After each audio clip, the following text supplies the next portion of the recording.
Welcome to Luxor, Egypt, often called the world's greatest open-air museum. Today, we're exploring two of the most breathtaking ancient sites ever built, Karnak Temple and Luxor Temple. These monuments are not just ruins. They are stories carved in stone, built over thousands of years by powerful pharaohs. Let's step back in time. Karnak isn't just a temple. It's a vast religious complex that took over 2,000 years to build. Dedicated primarily to the god Amun-Ra, this was the spiritual heart of ancient Egypt. This is the most iconic part of Karnak, the hypostyle hall. It contains 134 massive columns, some reaching over 20 meters high. Imagine walking here over 3,000 years ago. The columns painted in vibrant colors, priests chanting, and incense filling the air. Look closely at the carvings. These hieroglyphs tell stories of kings like Seti I and Ramses II, depicting their victories and offerings to the gods. This lake was used for ritual purification by priests. Even today, it reflects the quiet, sacred atmosphere that once dominated the temple. Here stands one of the tallest surviving obelisks in Egypt, built by Queen Hatshepsut. These towering monuments symbolized the sun god and were often covered in gold to reflect sunlight. Karnak was continuously expanded by different rulers, each trying to leave their mark. What you see today is a layered history of ambition, power, and devotion.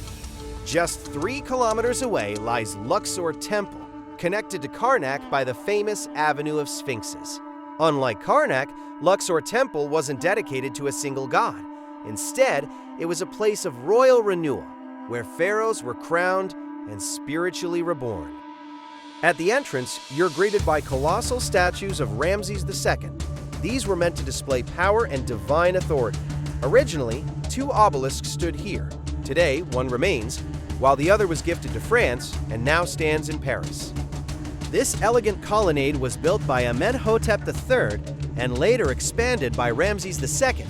Notice how the architecture here feels more refined compared to Karnak, almost ceremonial. Luxor Temple is unique because it shows multiple layers of history. There's even a mosque built on top of the ancient structure, a reminder that this site has been continuously used for thousands of years. This ancient road once connected Karnak and Luxor temples, lined with hundreds of Sphinx statues. It was used during grand festivals like the Opet Festival, when statues of gods were carried between temples. Imagine the spectacle: music, crowds, rituals, bringing the city to life. Karnak and Luxor temples are more than archaeological sites. They are living records of one of the greatest civilizations in human history. From towering columns to intricate carvings, every stone tells a story of belief, power, and artistry. If you ever visit Egypt, these temples are not optional. They are essential. If you enjoyed this journey through ancient Egypt, don't forget to like, subscribe, and hit the notification bell for more travel and history content. Let me know in the comments which temple amazed you the most. See you in the next adventure.